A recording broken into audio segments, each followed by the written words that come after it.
Hello बच्चों, कैसे हैं आप सभी का स्वागत है ज्योग्राफी पाठशाला पर। मैं मनीष मिश्रा आपका राजस्थान भूगोल की कार्यशाला में स्वागत करता हूं। हमारी राजस्थान भूगोल में क्या चल रहा है, हम यहाँ पर भौतिक प्रदेश पढ़ रहे हैं।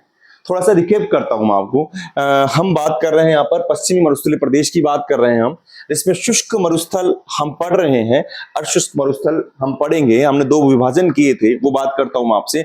बालू का मुक्त प्रदेश हम पढ़ चुके हैं, जो पूरे राजस्थान के 41.50 भाग पर है, जबकि बालू का स्तूप प्रदेश जो है वो आपके 58.50% भाग पर है। ठीक है, अब हम ये पढ़ेंगे थोड़ा सा। अगर आपको नक्शे के अंदर अगर हम देखें, आपको समझ में आएगा। मैं यहाँ पर बात करूं, यहाँ पर हमने बात की थी कि सर सीकर झुंझुनू से आपके यहाँ से अरावली जा रही है, और अरावली यहाँ से जाकर पाली से जाकर अरावली है।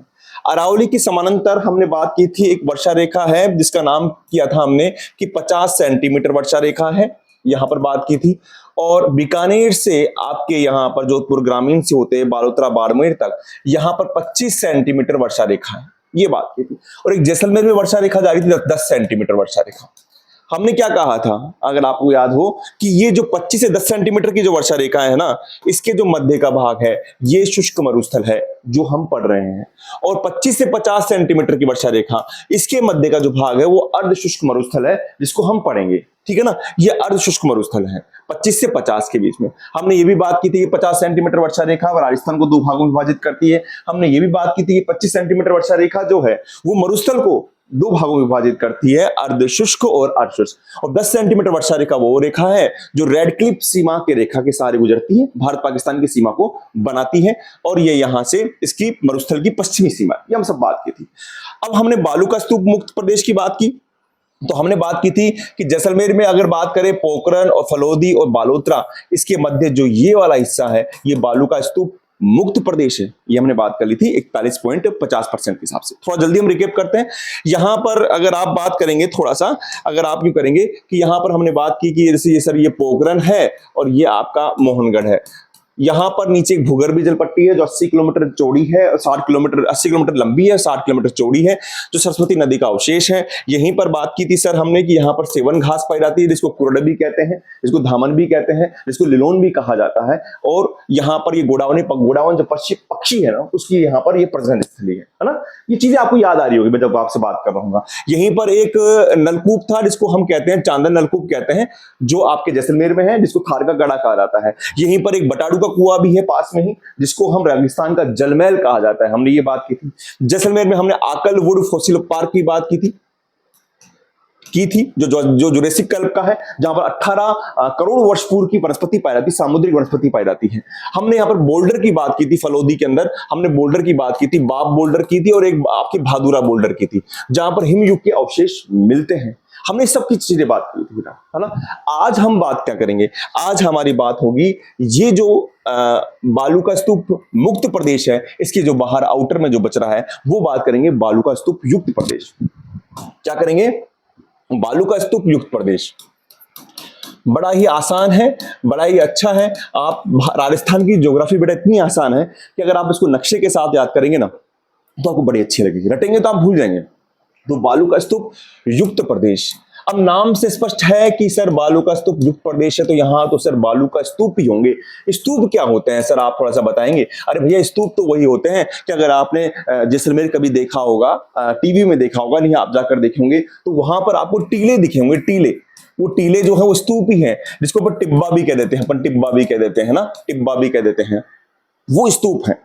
अब ये स्तूप कई प्रकार के होते हैं, हम इसके बारे में पढ़ेंगे। ये स्तूप हम ये भी पढ़ेंगे कि स्तूप वनस्पति युक्त भी होते हैं, वनस्पति विहीन भी होते हैं, इन सब चीज के बारे में बात करेंगे।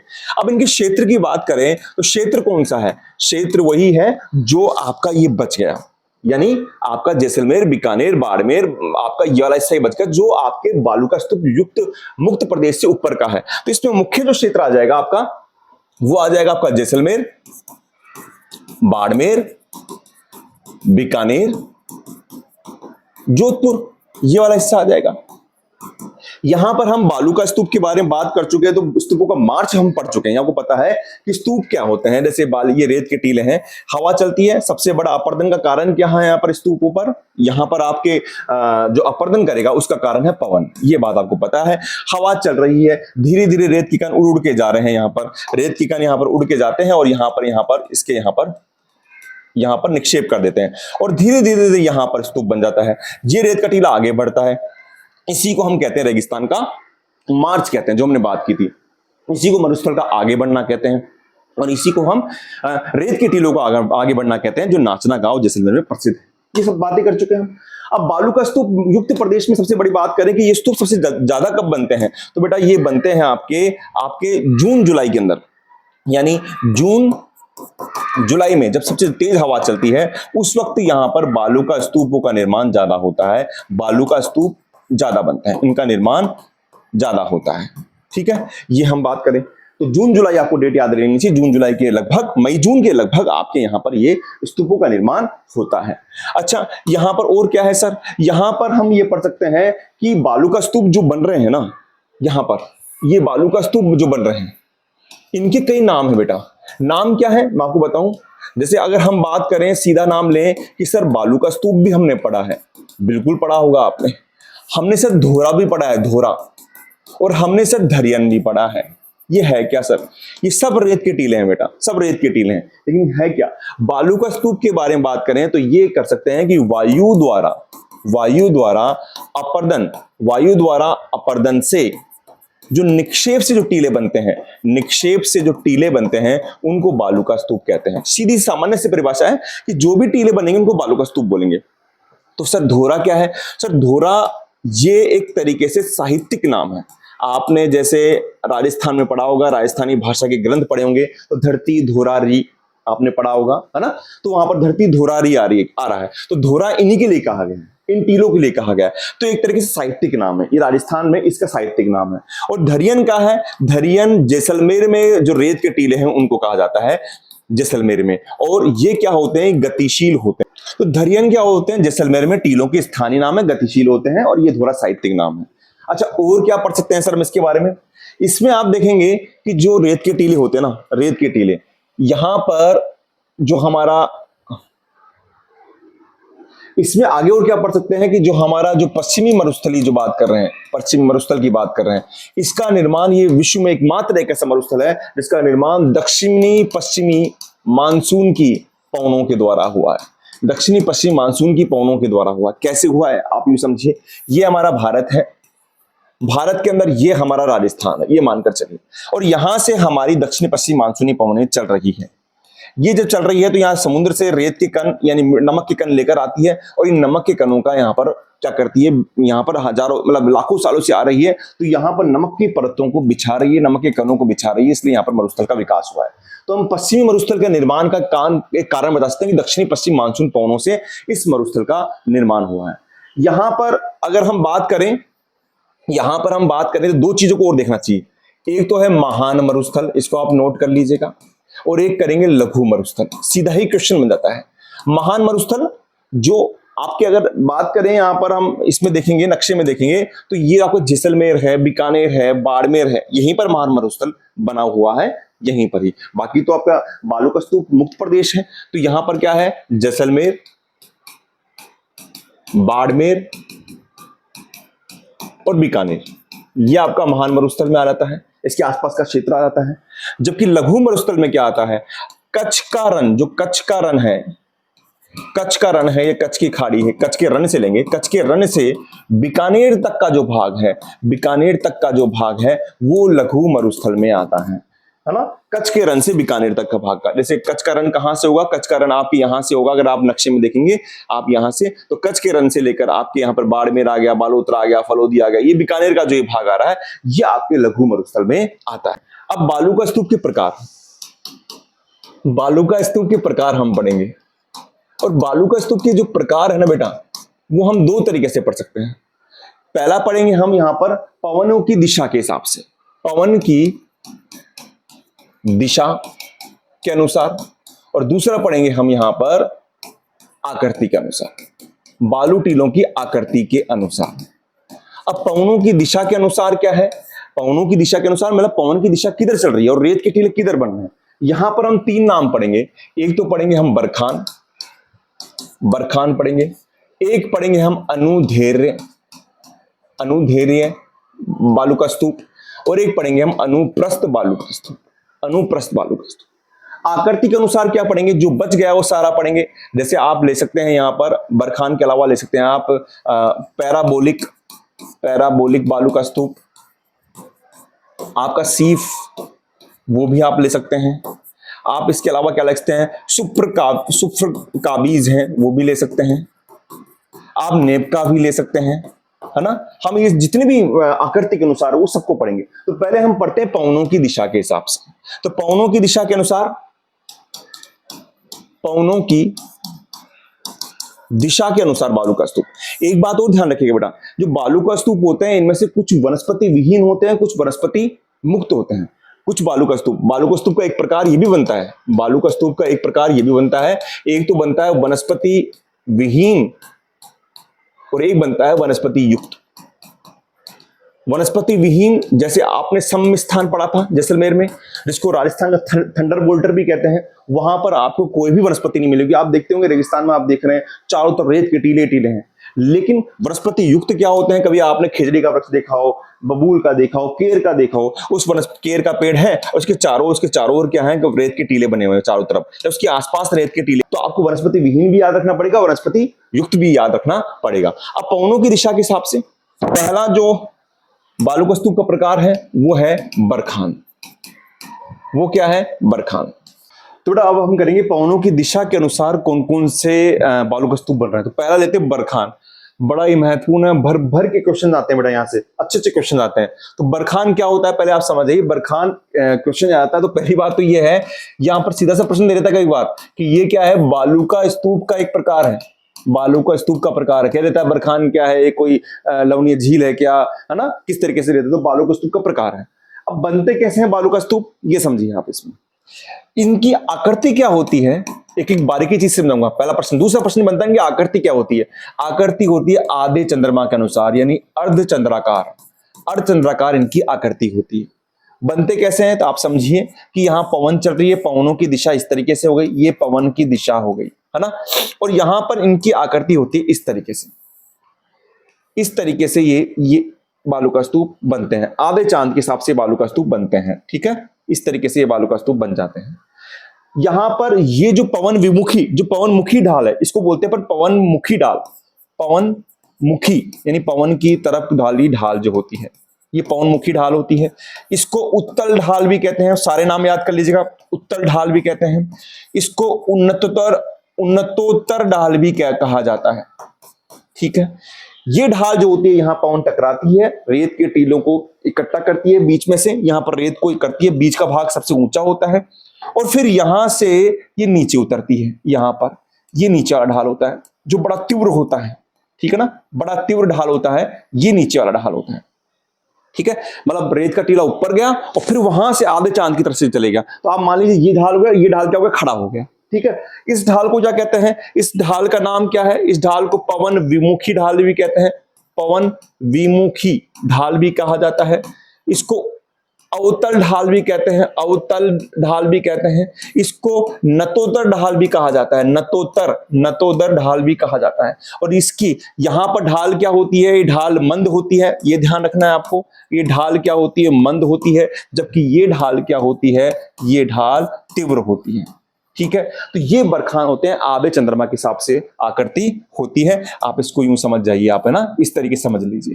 तो यहां से गए तो ये ढाल, ये पवनमुखी ढाल हो गया सामने वाला, ये वाला, इसी को अपने उत्तल ढाल कह दिया, इसको उन्नतोत्तर ढाल कह दिया। ये ढाल कम होती है, जबकि इधर की जो ढाल होती है, सामने वाली ये ढाल जो होती है, ये ढाल सबसे तीव्र होती है। यहां से क्वेश्चन बनते हैं, काफी अच्छे क्वेश्चन बनते हैं।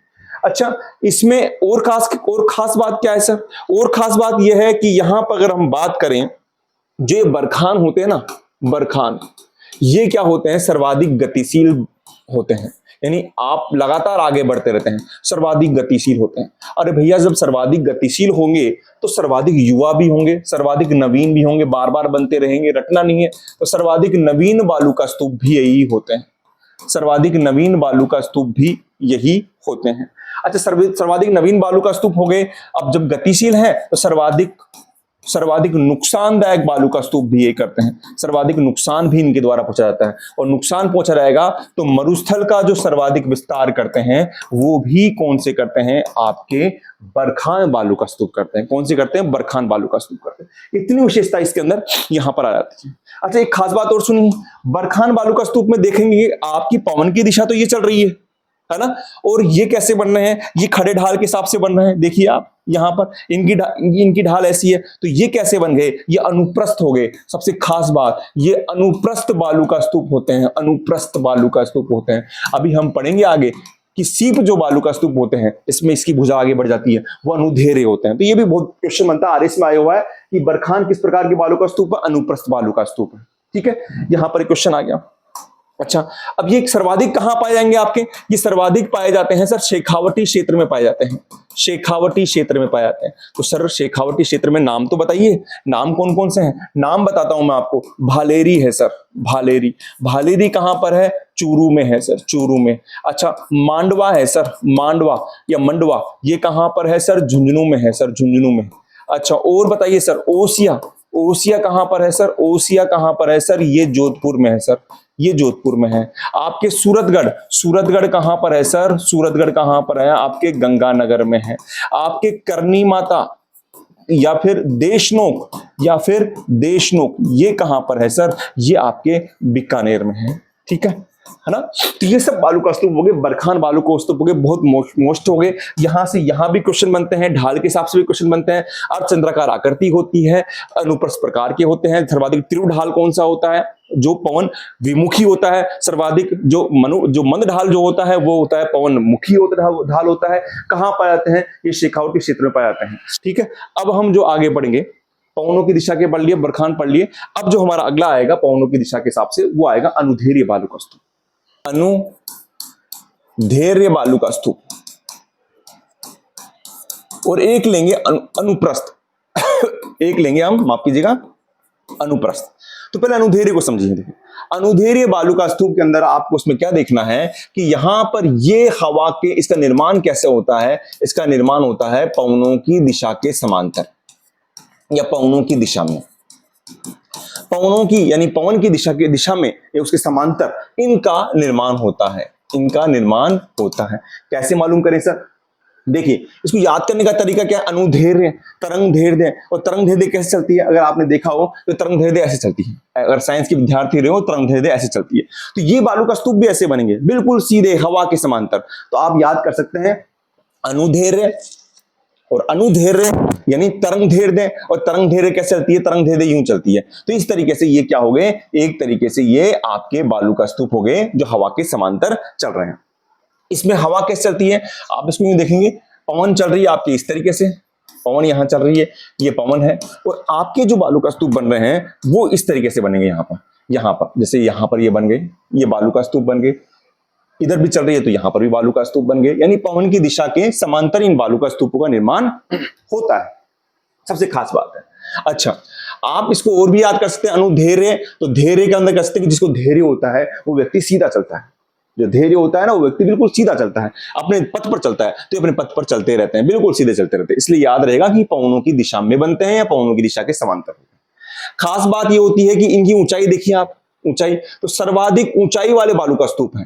ये क्या है, सर्वाधिक ऊंचाई वाले बालू का स्तूप है। ये याद करेंगे आप, सर्वाधिक ऊंचाई वाले बालू का स्तूप कौन से होते हैं, अनुधैर्य होते हैं।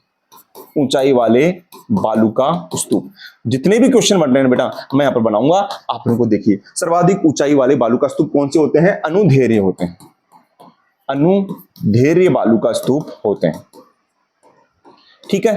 अच्छा, और क्या है सर, इसके अंदर आप देखेंगे कि यहां पर ही बालू का स्तूप बन गया, बीच में बालू का स्तूप बन गया। तो बीच के भाग जो होता है मध्य हो जाता है, खाली रह जाता है। आपने कभी पिक्चरों में देखा हो, फिल्मों में देखा हो कि बीच में ऊंट चल रहे हैं, इधर भी टीले हैं, इधर भी टीले हैं। यहां भी टीले चल रहे हैं आपके पास में, यहां भी टीले चल रहे हैं।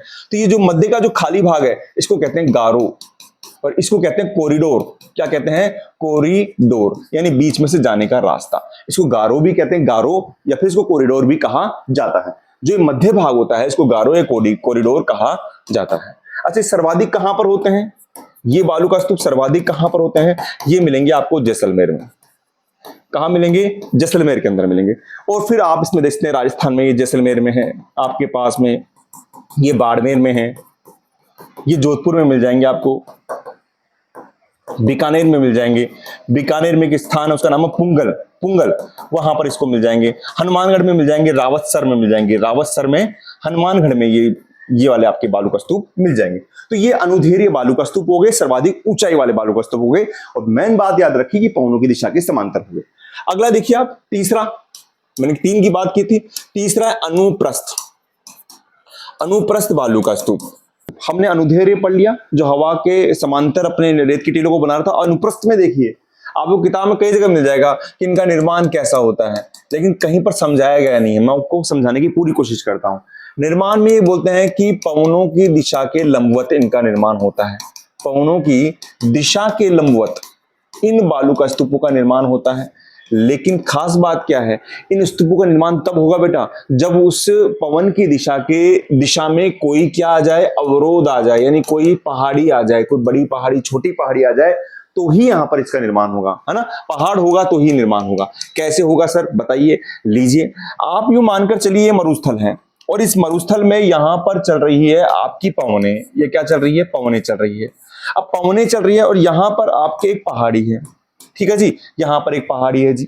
अब बिल्कुल ध्यान समझना आप। अब यहां पर जब ये पहाड़ी है, यहां पर पहाड़ी है तो पवन चल रही है सीधी, तो पवन जब चलेगी तो यहां पर रेत के कण है, इनको ऊपर उठाकर लेकर जा रही है, रेत के कणों को ऊपर उठाकर लेकर जा रही है। अब पवने जब सीधी चलेगी तो यहां पर सामने आ रही है पहाड़ी, पहाड़ी आ रही है।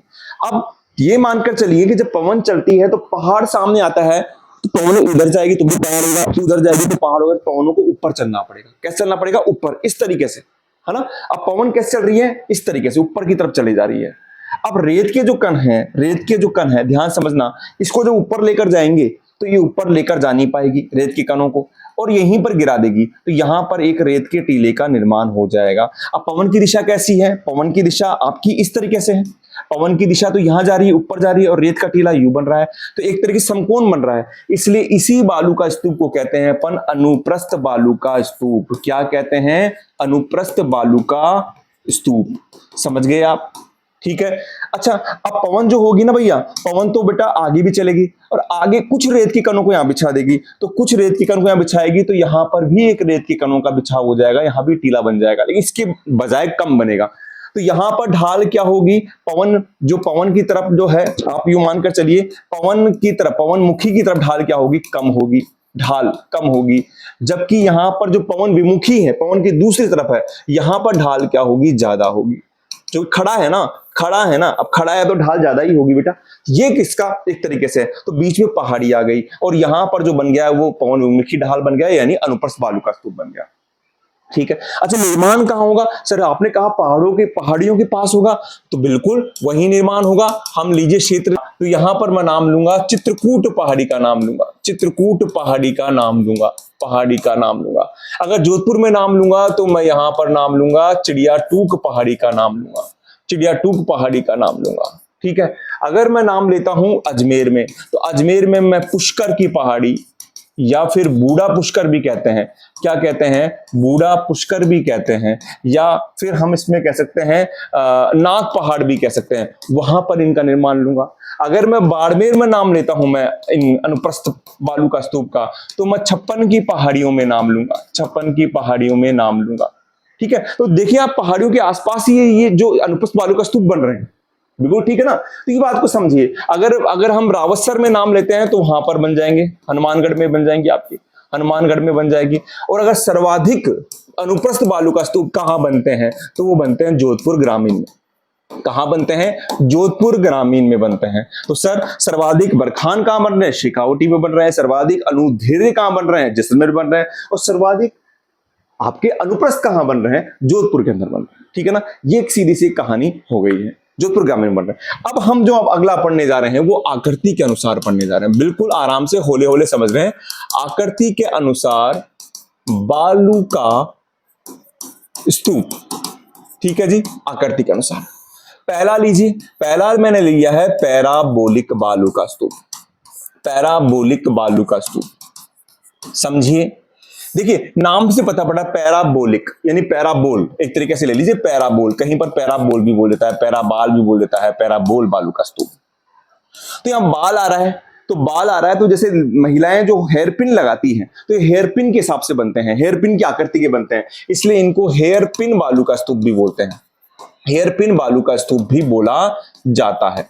और ये बनते कहां पर है, ये बनते कहां पर है, इसको आप समझिए। ये ऐसे बनते हैं बेटा कि अगर मान लीजिए कोई एक मरुस्थल है, उस मरुस्थल के पास में यहां पर अगर कोई एक बड़ा पेड़ आ जाता है, पेड़ आ जाता है और हवा चल रही है आपकी इस तरीके से, पवनें आपकी इस तरीके से चल रही है, पवनों की दिशा ये हो गई, तो क्या करेंगे कि यहां पर इस पेड़ के सहारे यहां पर एक स्तूप का निर्माण हो जाता है, जिसको हम कहते हैं पैराबोलिक बालू का स्तूप या हेयर पिन बालू का स्तूप, बड़े वनस्पति के सहारे। तो ये जो बनते हैं ये वनस्पति के सहारे बनती है, ये बालू का स्तूप वनस्पति के सहारे बनते हैं। अब एक खास बात सुनिए आप, ये बरखान का नाम सुना होगा अभी आपने, बरखान मैंने पढ़ाया था, तो बरखान बालू का स्तूप के विपरीत बनते हैं। कैसे कैसे आप यूं समझिए, देखिए बरखान बालू का स्तूप मैंने बताया था आपको इस तरीके से बनता है, बरखान बालू का आपको मैंने बताया था आपको इस तरीके से बनता है, पवनें यूं चलती है, जबकि आपके पास जो पैराबोलिक बालू का स्तूप बनते हैं वो इस तरीके से बनते हैं, इस तरीके से पवनों की दिशा इधर होती है, पवनों की दिशा इधर से आती है, यानी यहां पवनों की दिशा इधर से आ रही है यहां पर। तो ये तो हो गया आपके बरखान और ये हो गए आपके पैराबोलिक बालू का स्तूप, ठीक है जी। इसको परवलयाकार बालू का स्तूप भी कहते हैं, परवलयाकार बालू का स्तूप भी कहते हैं, क्योंकि हेयरपिन के हिसाब से इस तरीके से बनते हैं, जैसे हेयरपिन बनती है ना यूं करके आप बालों में लगा लेते हैं, तो हेयरपिन के हिसाब से तो परवलयाकार बालू का स्तूप भी कहते हैं। और सबसे खास बात, ये राजस्थान में सर्वाधिक पाए जाते हैं। राजस्थान में आपने अनुप्रस्थ पढ़ लो, अनुधेरे पढ़ लो, बरखान पढ़ लो, चाहे कुछ भी पढ़ लो, लेकिन राजस्थान में सर्वाधिक बालू का स्तूप कौन से पाए जाते हैं, यही पाए जाते हैं, सर्वाधिक बालू का स्तूप पाए जाते हैं ये वाले। और सर्वाधिक कहां मिलेंगे, ये सर्वाधिक मिलेंगे आपको बीकानेर में। सर्वाधिक कहां मिलेंगे, बीकानेर, वनस्पति के सहारे बनते हैं, बरखान के विपरीत बनते हैं। एक लाइन और आती है कि ये जो बालू का स्तूप होते हैं ये बरखान के विपरीत पाए जाते हैं, बरखान के विपरीत पाए जाते हैं, ये भी आप लिख लीजिए, बरखान के विपरीत कौन से पाए जाते हैं, पैराबोलिक बालू का स्तूप पाए जाते हैं। अच्छा सर एक आकृति होगी, दूसरा बताइए। दूसरा है शुभ्र काफीज बालू का स्तूप, सऊदी अरब के नाम है। कैसे बनते हैं, ये ऐसे बनते हैं बेटा कि अगर एक मरुस्थल है, अब वहां पर तो आपके पेड़ थे, परवलयाकार में पैराबोलिक में पेड़ थे, यहां पेड़ नहीं है, यहां पर अगर यहां पर छोटी छोटी झाड़ियां बन रही है, छोटे छोटे पेड़ बन रहे हैं, झाड़ियां बन रही है, और पवनों की दिशा इस तरीके से आ रही है, पवनों की दिशा इस तरीके से, ये पवन की दिशा है, तो क्या करते हैं, ये पवन की जो दिशा आ रही है, तो ये इन जो झाड़ियों के जड़ों के चारों ओर क्या कर लेते हैं, बालू का स्तूप का निर्माण कर लेते हैं। आपने देखा होगा मरुस्थल के अंदर एक पेड़ है, खिरडी का पेड़ है, कहीं पर देखा, उसके चारों ओर बालू का स्तूप का निर्माण हो गया, तो इनको कहते हैं शुभ्र, इनको क्या कहते हैं आप, शुभ्र काफीज बालू का स्तूप, शुभ्र काफीज बालू का स्तूप, ठीक है जी। अच्छा और क्या होते हैं बेटा, यहां पर हवा कैसी होती है, मंद गति से होती है, मंद गति से होती है, वनस्पति के सहारे होते हैं, लेकिन वनस्पति कैसी होती है, छोटी वनस्पति होती है, बड़ी वनस्पति के सहारे बरखान वो बनते हैं, आपके पैराबोलिक बालू का स्तूप बनते हैं। इसी में तीसरा जो आता है वो आता है नेबखा में क्या होता है कि पवन चल रही है और यहां पर अगर झाड़ी आ गई, कोई झाड़ी है यहाँ पे, ठीक है, तो इस झाड़ी के ये तो इसमें शुभ्र काफीज में झाड़ी के चारों ओर बन रहे हैं बेटा, समझना, चारों ओर बालू का स्तूप बन रहे, रेत का टीला बन गया, चारों ओर बन गया, एक तरीके से कुड्डा सा बन गया, एक तरीके से अपन अगर देसी भाषा में बात करें तो। जबकि यहां पर क्या होता है, यहां पर ये एक और बनते हैं, केवल क्या बनते हैं, एक और बन जाते हैं, यानी इनका निर्माण क्या होता है, वनस्पति के एक और इनका निर्माण होता है, एक और निर्माण होता है, इनको नेबका बालू का स्तूप बोलते हैं। होते तो वनस्पति के सारे हैं, लेकिन एक और निर्माण होता है, इनको नेबका बालू का स्तूप बोलते हैं। तीनों आपके पास में हो गए हैं। चौथा लीजिए, चौथा आपके पास में है तारा बालू का स्तूप, तारा बालू का स्तूप। देखिए तारा बालू का स्तूप क्या होते हैं ये समझिए। तारा बालू का स्तूप क्या होते हैं कि बीच में कोई, मध्य में कोई चट्टानी भाग है, पठारी भाग है, जैसे मान लीजिए आपके पास में ये हम्मादा आ गया, और हवा चल रही है अनियमित आकार से, हवा अनियमित चल रही है, मतलब हवा इधर से भी चल रही है, कभी इधर से आती है, कभी इधर से आती है, कभी इधर से आती है। तो क्या होगा यहां पर इस तरीके से, कभी इधर से आ रही, कभी इधर से आ रही, इस तरीके से बालू का स्तूप बन जाएंगे, जिसको तारा बालू का स्तूप कहेंगे। क्या खास बात समझे आप इसमें? इसमें बात समझे कि बीच में एक तो क्या होना चाहिए, बीच में क्या होना चाहिए, एक कठोर भाग होना चाहिए, कठोर भाग होना चाहिए। पहली बात तो हम ये समझ गए सर, बिल्कुल। हवा कैसी होनी चाहिए? हवा अनियमित होनी चाहिए, कोई एक दिशा से नहीं होनी चाहिए, अनियमित दिशा से होनी चाहिए, कभी किधर से कभी किधर से। तो ऐसे बालू का स्तूप बनते, तारा बालू का स्तूप कहलाते हैं। अच्छा सर, क्षेत्र कौन से होंगे? क्षेत्र होंगे मोहनगढ़ और पोखरण। जो मैंने आपको बताया था हमादा का क्षेत्र था, दोनों कहां पर है? जैसलमेर में है बेटा जी, जैसलमेर में है। दूसरा आपका सूरतगढ़ भी इसमें आएगा, सूरतगढ़। और सूरतगढ़ कहां पर है? आपके श्री गंगानगर में है। तो ये तारा बालू का स्तूप हो गए, तारानुमा आकृति हो गई भैया। इधर से हवा ने इधर से दिया रखा, ये बनने तो ऐसे चाहिए थे, समझिए आप, ये बनने तो कैसे चाहिए थे? बनने तो यूं चाहिए थे चारों ओर, लेकिन हवा ने इधर से दिया, इधर की तरफ रेत का टीला लगा दिया, इधर की तरफ रेत का टीला लगा दिया, इस तरह तारानुमा आकृति बन गई। अच्छा जी सर, अगला देखिए, अगला देखिए, अगला है पांचवा, और उसको बोलते हैं नेटवर्क बालू का स्तूप। नेटवर्क बालू का स्तूप। हम एक भी बालू का स्तूप नहीं छोड़ेंगे और सभी बालू का स्तूप को तोड़ेंगे, है ना, एक भी नहीं छोड़ेंगे। नेटवर्क बालू का स्तूप क्या होते हैं? ये बालू का स्तूप क्या होते हैं? श्रृंखलाबद्ध बनते हैं, श्रृंखलाबद्ध बनते हैं, या हम यूं माने कि ये लगातार बनते हैं, लगातार बालू का स्तूप बनते हैं, बिल्कुल। और बनते कहां पर हैं, ये किस क्षेत्र में मिलते हैं? तो आप ये मानकर चलिए हमारा राजस्थान है, तो राजस्थान में तो एक जगह है हनुमानगढ़, और यहां पर एक जगह है हरियाणा में, उत्तरी भाग में राज्य में सिरसा। तो ये हरियाणा से मतलब हनुमानगढ़, गंगानगर और हरियाणा से सिरसा के बीच बनते हैं आप, है ना। तो हनुमानगढ़ से सिरसा हरियाणा के मध्य ऐसे बालू का स्तूप बनते हैं, इनको नेटवर्क बालू का स्तूप कहा जाता है। ठीक है, क्लियर है? अच्छा, अगला देखिए आप, अगला बहुत ही मोस्ट है, सीप बालू का स्तूप। सीप बालू का स्तूप कैसे होते हैं? सीप बालू का स्तूप, इस बात को भी आप समझिए। सीप बालू का स्तूप के अंदर क्या है? देखिए, आपने नाम लिया था हमने कि सर हवा चल रही है ना, और यहां पर अर्धचंद्राकार, देखो बरखान वापिस आ गया है, बरखान वापिस आ गया है, ये बरखान बन गया था सर, बरखान बालू का स्तूप बन गया था। हवा चल रही थी तीव्र और बरखान बालू का स्तूप बन गया था। लेकिन कभी हवा बहुत तेज गति से चले, यानी शक्तिशाली पवने आ जाए, यानी ये मान लीजिए शक्तिशाली पवने आ जाए, शक्तिशाली पवने आ जाए, हवा तेज गति से चले, तो ये बरखान को आगे बढ़ा देती है। तो पवन तो चल रही है इस तरीके से, और जो बरखान है इसकी एक भुजा को आगे बढ़ा दिया जाता है, तो बरखान यूं हो जाता है इस तरीके से। एक बरखान यहां से हो गया और एक बरखान ये यूं हो गया, है ना। तो बरखान की एक भुजा आगे बढ़ जाती है, बरखान की एक भुजा आगे बढ़ जाती है, जिसे हम क्या कहते हैं? सीप बालू का स्तूप कहते हैं। इसमें बरखान की एक भुजा आगे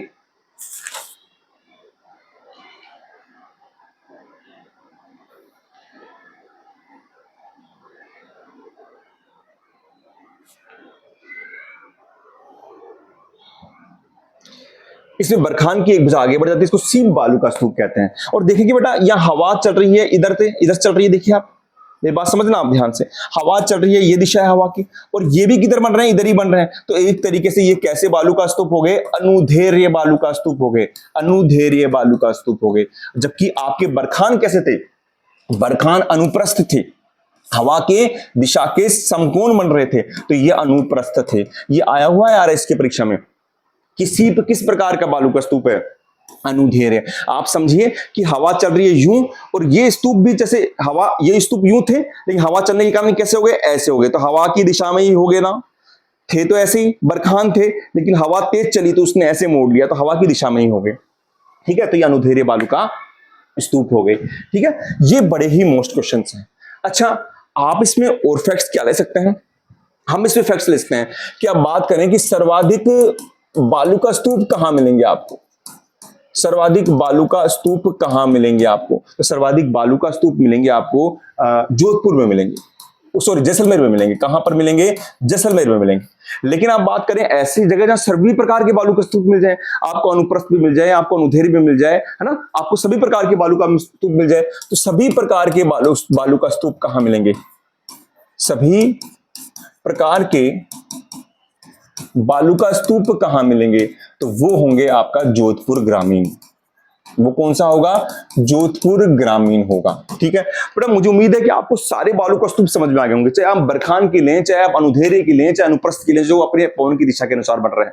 आकृति के हिसाब से आप चाहे परवलाकार या पैराबोलिक लें, चाहे आप सुपरखाफीज लें, नेफका लें, आप इसके हिसाब से लानोट एक बच गया, एक और लेते हैं हम इसके अलावा। लेकिन हम ये देख लेते हैं कि लानोट लें, आप नेटवर्क बालू का स्तूप लें, सभी प्रकार के आप बालू का स्तूप समझ गए। तो सभी प्रकार के बालू का स्तूप जोधपुर ग्रामीण में मिलते हैं। एक बालू का स्तूप बच गया, वो मैं करा देता हूं आपको, लानोट बालू का स्तूप। लानोट बालू का स्तूप कैसे बनते हैं समझिए आप, एक रह गया था, कर लेते हैं यहां से। यहां पर यूं समझिए कि यहां पर एक गर्त है, इस तरीके से पवन चल रही है, यहां पर पवनों की दिशा इस तरीके से है। अब पवन तो स्थल के हिसाब से चलेगी, तो पवन नीचे चलेगी। तो यहां से मिट्टी को उड़ाकर, गर्त कैसे बना, मिट्टी को उड़ाकर इन्होंने यहां पर डाल दिया, यहां पर इस तरीके से। तो ये एक बालू का बन गया, एक स्तूप बन गया। तो ये जो बालू का स्तूप होता है, इसको कहते हैं लानोट बालू का स्तूप। लानोट बालू का स्तूप ये कैसे बनता है? ये रेगिस्तान में जो गर्त होता है, तो गर्त की मिट्टी को उड़ाकर, ये गर्त कैसे बना कि यहां पर पहले यहां समतल भाग था, लेकिन यहां पर से मिट्टी उड़ाई जा रही और फिर कहां पर डाल दी गई? यहां पर डाल दी गई। तो ऐसे बालू का स्तूप जो गर्त के, यानी रेगिस्तान की गर्त से, यानी खड्डे से निकालकर बालू का स्तूप बनाए जाते हैं, उनको लानोट बालू का स्तूप कहा जाता है। ये एक लास्ट बच गया था जो आपने यहां पर कर लिया है, लानोट बालू का स्तूप। अच्छा, सर्वाधिक बालू का स्तूप जैसलमेर, सभी प्रकार के बालू का स्तूप आपके जोधपुर ग्रामीण में। और क्या हो सकते हैं सर? मैं आपको सारी चीज एक साथ कराता हूं मैं आपको यहाँ पे।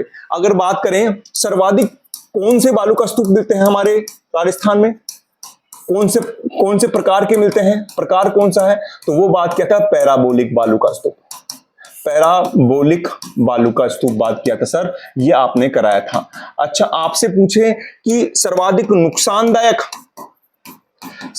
नुकसानदायक की बात करें, या फिर हम बात करते हैं कि मरुस्थल के प्रसार को करने वाले बालू का स्तूप कौन से हैं, तो वो हैं आपके बरखान बालू का स्तूप। बरखान बालू का स्तूप हैं जी। अच्छा जी, अच्छा और बताइए सर, और अगर हम इसमें देखें कि अगर बरखान सबसे ज्यादा कहां मिलेंगे, तो बरखान हमारे मिलेंगे सर शेखावटी में मिलेंगे। सर कहां मिलेंगे? शेखावटी में मिलेंगे। अगर हम बात करें अनुधेरे कैसे मिलेंगे, तो अनुधेरे सर कहां मिलेंगे? जैसलमेर में मिलेंगे सर, जैसलमेर में मिलेंगे। अगर हम बात करें सर अनुप्रस्थ, देखिए अनुप्रस्थ को नाम से याद हो जाएगा। आप बोलेंगे अनुप्रस्थ कैसे होगा, तो अनुप्रस्थ का पै से लिखते हैं, तो पै, तो एक तरीके से प्रस्थ, तो ये समकोण बन गया ना, एक तरीके से ऐसे बन गया, समकोण बन गया, तो यानी हवा के लंबवत बनते हैं ना, इसको ऐसे भी याद कर लीजिएगा। ये बनते हैं आपके अनुप्रस्थ, कहां बनेंगे? आपके जोधपुर ग्रामीण में मिलेंगे। कहां पर मिलेंगे आपको? जोधपुर ग्रामीण में आपको मिलेंगे। ठीक है, और आपके पैराबोलिक बालू का स्तूप कहां मिलेंगे? आपको बीकानेर में मिल जाएंगे। तो बेटा ये सारे बालू का स्तूप की कहानी हो गई, मुझे उम्मीद है आपको समझ में आई होगी। हमने सरल चित्रों के माध्यम से समझाने की कोशिश की, आप दोबारा देखिएगा और कोई दिक्कत आला मुझसे पूछेगा। मैं मिलता हूं नेक्स्ट क्लास में, जहां पर अब हम पढ़ेंगे जो रेगिस्तान में जो जल स्रोत हैं उनके बारे में पढ़ेंगे। आप बस यूं ही पढ़ते रहिए, आगे बढ़ते रहिए। थैंक यू बेटा।